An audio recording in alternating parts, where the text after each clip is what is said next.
Hello, guys. Okay, now we're going to do this is two sections from Unit 6 that we did not cover, and I pushed to later. This is simplifying radicals with square roots and cube roots. Okay, so we're going to start off. The nth root of a number, a, can be written as the radical expression in radical a. So let's name these things. The n, which is normally not written when it's a square root, is called the index. Okay. The symbol, the square root symbol, is called the radical. Let's do erase. And that's the square root symbol.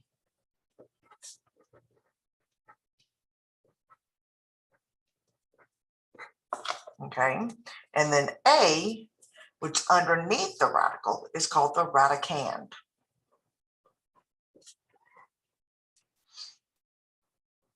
Okay. If there is no index, what I just said, n is assumed, it is assumed that n equals 2. Okay.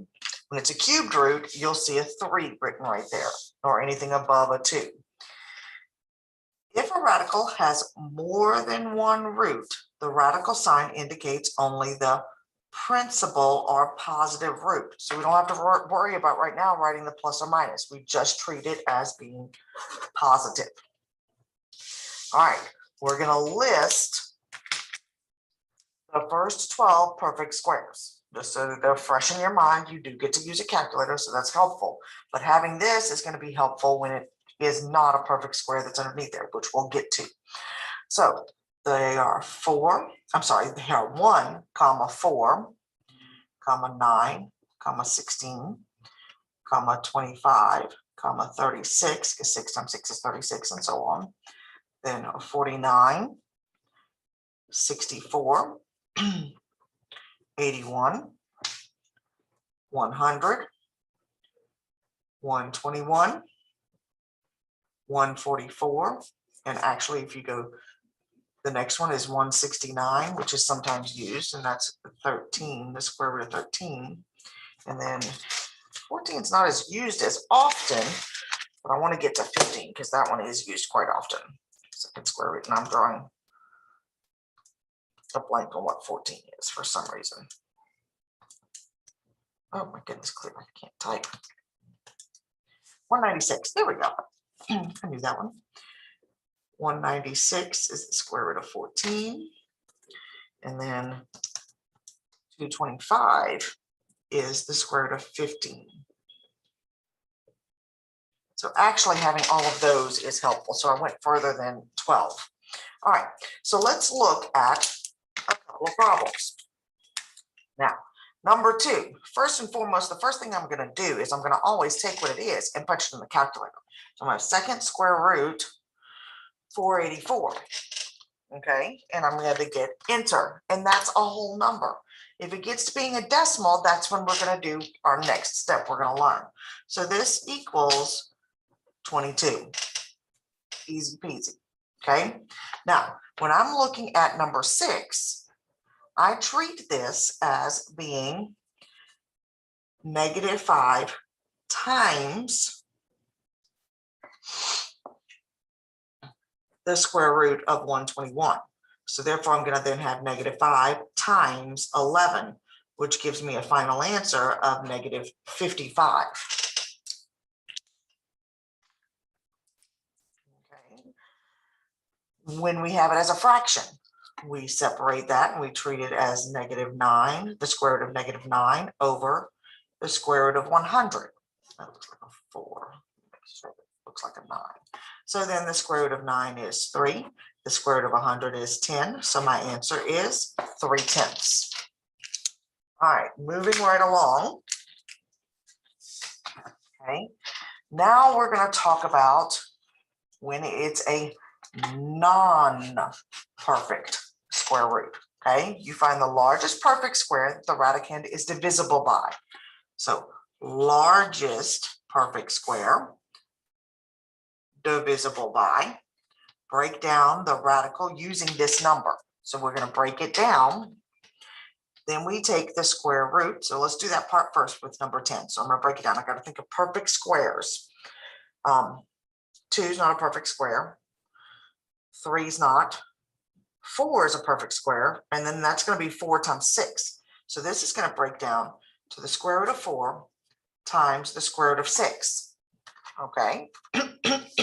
And 6 can't be broken down any further. So we know that's the smallest it can be. So then I'm going to take the square root of the perfect square. So we're going to then, it's going to take it out of the radical.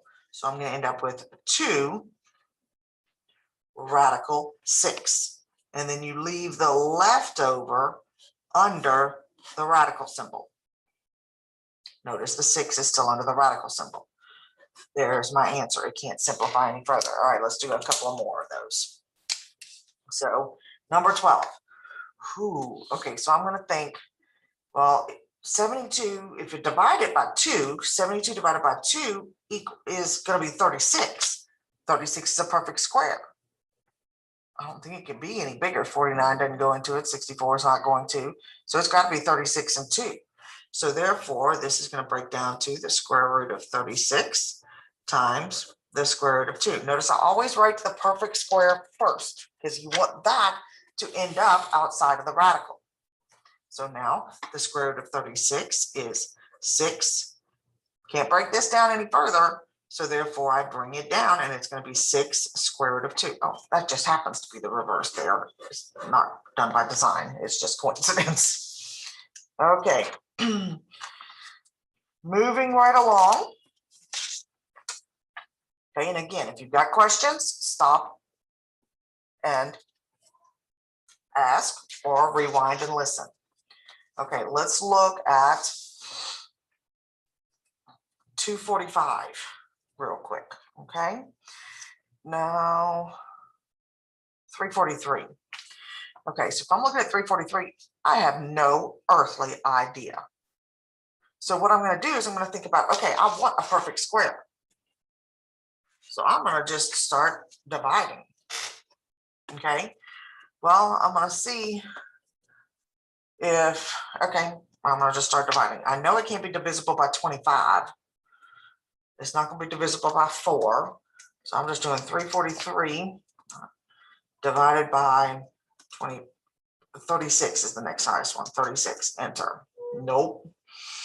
343 divided by 9. Nope. 343. I did 36, so let me try 49. Enter. Oh, I got a whole number. It's just guess and check at that point because you're checking to see if it's divisible by a perfect square. Okay, so this is going to break down into the square root of 49 times the square root of 7. So then this is going to become 7 radical 7 as the final answer. Okay, now we're going to move on to cubed roots. Okay, so we're going to start by listing, because you can use this list of the 10 perfect cubes. You normally don't go above that, especially at this point. Okay, so we have 1, 8, 27, 64, 125, 216, 343, 512, 729, 1000. Okay, so now we're going to do some cubed roots. Remember, cubed roots mean it's going to be a number multiplied by itself 3 times. So if I'm looking at this, I can break up the 8 to be 2 times 2 times 2. That's why it's a cubed root.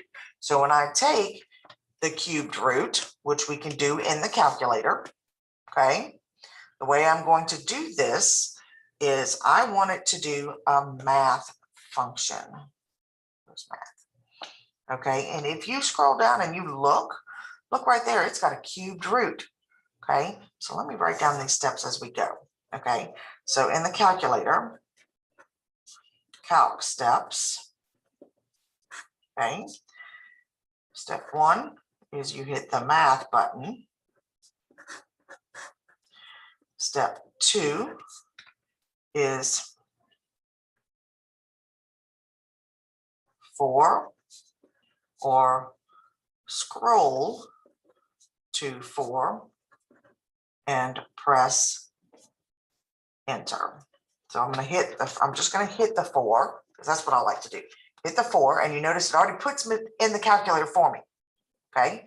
And I want 8 and then I arrow out of it and I press enter. And the glare is blocking my answer. So it tells me that my answer is 2. But that's only going to work if it's an actual cubed root. Okay, so let's do another one. Let's look at 26 because you're like, wait a minute, it's a negative underneath there. It can't do that. But this is a cubed root. This is different.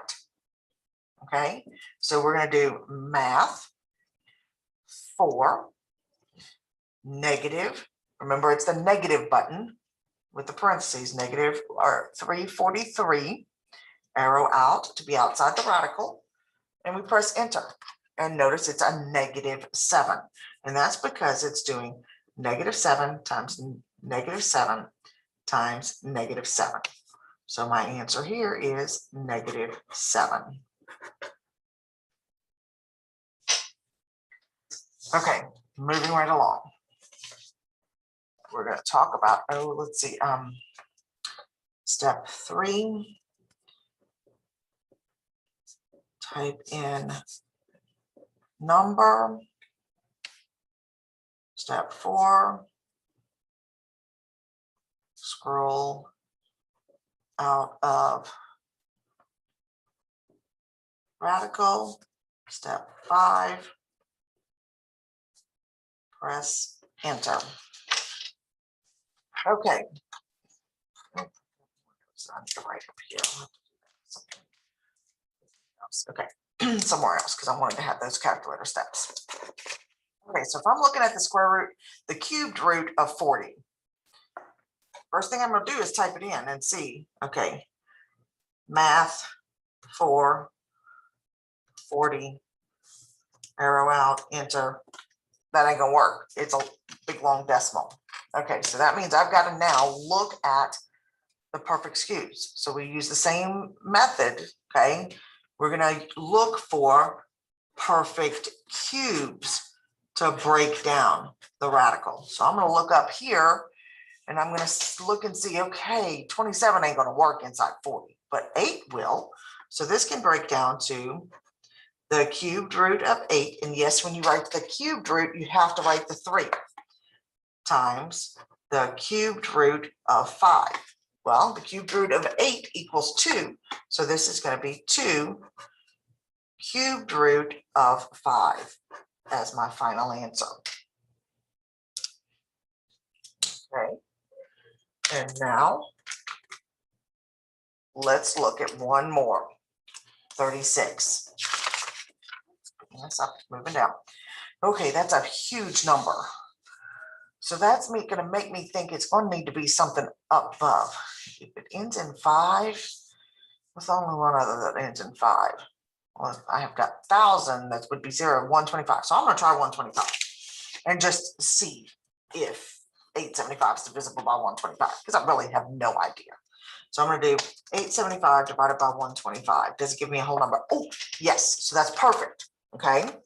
So I want the negative on the 125 because that's a cubed root. I want as much to come out of the radical as I can get. So we're going to do cubed root of -125 times the cubed root of the +7. Because remember, it's 1 positive, 1 negative to be able to get to a -875. And then this is going to be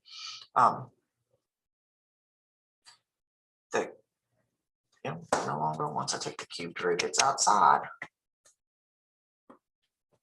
Okay, so we're going to have -5 cubed root of 7. There's my answer. Okay. Your assignment is to do the odds.